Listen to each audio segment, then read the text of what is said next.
ত্রয়োদশ জাতীয় সংসদ নির্বাচনে নিরঙ্কুশ সংখ্যাগরিষ্ঠতা পেয়েছে বাংলাদেশ জাতীয়তাবাদী দল বিএনপি। এরপরই এখন আলোচনায় বিএনপির মন্ত্রিসভায় কারা থাকছেন। শনিবার বিবিসি বাংলা এই সংক্রান্ত একটি প্রতিবেদন প্রকাশ করেছে। প্রতিবেদনে দেশের শীর্ষস্থানীয় পত্রিকাগুলোর বরাত দিয়ে বলেছে, প্রতিবেদন অনুযায়ী শনিবারের দ্য বিজনেস স্ট্যান্ডার্ডের দ্বিতীয় প্রধান খবর, fresh faces and old guards BNP to blend continuity with change in new cabinet. অর্থাৎ বিএনপির নয়া মন্ত্রিসভায় পুরনোদের পাশাপাশি থাকছে নতুন মুখ। প্রকাশিত খবরে বলা হয়েছে, নির্বাচনে সংখ্যাগরিষ্ঠতা পাওয়ার পর বিএনপি তাদের মন্ত্রিসভার আকার প্রায় চূড়ান্ত করে ফেলেছে। তাতে অভিজ্ঞ ও তরুণ নির্বাচিতদের পাশাপাশি টেকনোক্রেট কোটায় যুক্ত হচ্ছেন কেউ কেউ। মির্জা ফখরুল ইসলাম আলমগীরকে রাষ্ট্রপতির জন্য বিবেচনা করা হচ্ছে। স্পিকার হিসেবে ডক্টর আব্দুল মঈন খান, মির্জা আব্বাসকে যোগাযোগ মন্ত্রণালয়, সালাউদ্দিন আহমেদকে স্থানীয় সরকার মন্ত্রণালয়, আমির খসরু মাহমুদ চৌধুরীকে বাণিজ্য মন্ত্রণালয় এবং আনম এহসানুল হক মিলন শিক্ষা মন্ত্রণালয়ের দায়িত্ব পেতে পারেন।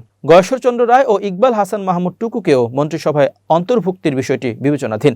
এছাড়া প্রধানমন্ত্রীর রাজনৈতিক উপদেষ্টা হিসেবে স্থায়ী কমিটি এবং নির্বাচন পরিচালনা কমিটির সদস্য নজরুল ইসলাম খানের নাম বিবেচনা করা হচ্ছে। নতুন মন্ত্রিসভায় নয়া মুখ হিসেবে তথ্য ও সম্প্রচার মন্ত্রণালয়ের রুহুল কবির রিজভী টেকনোক্রেট, জনপ্রশাসন মন্ত্রণালয় ইসমাইল জবিউল্লাহ, হুমায়ুন কবির পররাষ্ট্র প্রতিমন্ত্রী টেকনোক্রেট এবং স্বরাষ্ট্র প্রতিমন্ত্রী হিসেবে শহীদ উদ্দিন চৌধুরী অ্যানির নাম বিবেচনায় আছে।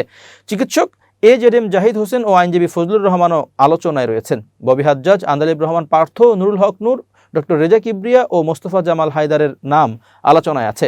ত্রয়োদশ জাতীয় সংসদ নির্বাচনে এ পর্যন্ত বেসরকারিভাবে 297টি আসনের চূড়ান্ত ফল প্রকাশ করেছে নির্বাচন কমিশন ইসি। 297টি সংসদীয় আসনের মধ্যে বিএনপি 209টিতে জয়ী হয়েছে। সরকারের পক্ষ থেকে জানানো হয়েছে, আগামী 18 ফেব্রুয়ারির মধ্যে নতুন মন্ত্রিসভা গঠন হতে পারে।